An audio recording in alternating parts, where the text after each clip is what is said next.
Po ay sang-ayon na sa mandatory drug testing sa lahat ng elected and appointive officials sa gobyerno bilang pagtugon sa Article 11, Section 1 of our Constitution that public office is a public trust at dapat lahat ay may accountable sa ating mamamayang Pilipino.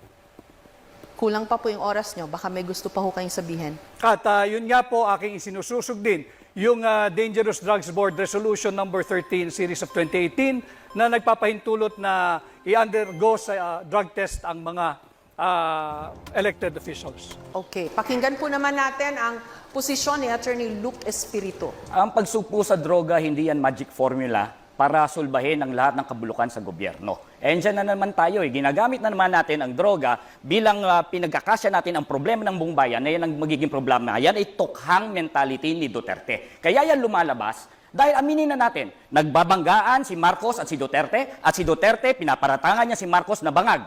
Kaya meron tayong mga mandatory drug testing na ganyan. Sawang-sawa na ang taong bayan sa bangayan ng Marcos at Duterte. Pag-usapan nyo yung tunay na issue sa kahirapan, hindi yung mga droga-droga na yan. May sagot ho ba kayo doon? Kinakailangan malinaw sa atin. Bakit ang mga security guard bago ma-hire sa trabaho, kinakailangan sumailalim sa drug testing? Ang pagiging opisyal ng gobyerno, ikaw ay humihipo ng pera ng mamamayang Pilipino. Higit na mataas dapat ang standard natin sa mga naglilingkod sa gobyerno. Attorney Espiritu. Bakit hindi tayo magkaroon ng competency test, integrity test, honesty test, at mahigit sa lahat, pro-masa test? Dahil yun ang mas importanteng mga issue sa ating bansa. Yan ba yung bangayan ni Marcos at ni Duterte? Yan ba may kinalaman yan sa sahod na hindi nakabubuhay ngayon? Yan ba may kinalaman sa kontraktualisasyon na nagpapahirap sa ating mga manggagawa? Yan ba may kinalaman sa kahirapan? Yan ba may kinalaman sa presyo ng mga bilihin? At yan ang mga nararamdaman ng taong bayan sa ngayon, hindi yung bangayang Marcos at Duterte. Ang usaping droga ay hindi bangayan ng dalawang nagbabangga ang pamilya sa politika. Ito ay tunay na nangyayari at nagaganap sa ating bansa. Kaya ako ay naninindigan na dapat sumailalim ang lahat ng opisyal ng pamahalaan at simulan natin sa tanggapan ng Pangulo. No. No. Why should I do that? Nung kayo po ay nasa Malacanang, Attorney Rodriguez, mawalang galang na po, nagpa-drug test po si President BBM nung siya po ay na-put under question dito ho sa isyung ito. And there were people questioning the veracity ng kanyang drug test results. I agree, Ma'am Jessica. No?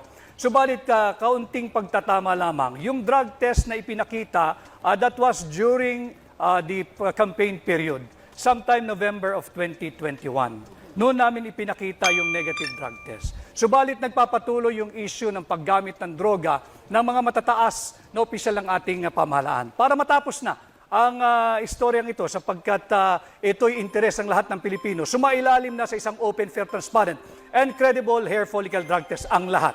No. No. Why should I do that? Yung bang drug test po ni President BBM noon, hindi po hair follicle test yon? Hindi ito hair follicle test. Okay, now you want him to undergo that test. Para matapos na yung usapin kung sino ba talaga ang gumagamit ng droga.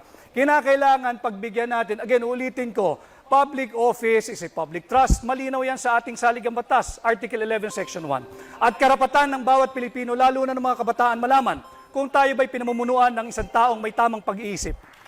Gusto niyo po mag-react doon, Attorney Espiritu? Si Attorney Vic ang proof kung bakit ang droga ay may kinalaman sa bangayan Marcos at Duterte. Noong panahon na siya ay pro-Marcos, siya ay drug test ang kanyang pinapanlandakan na negative si Marcos. Ngayon na siya ay pro-Duterte, gusto niya ngayon i-testing si Marcos ng hair follicle test. At gusto niya ngayon nag-drug testing. Maraming salamat po kay Attorney Rodriguez and kay Attorney Espiritu.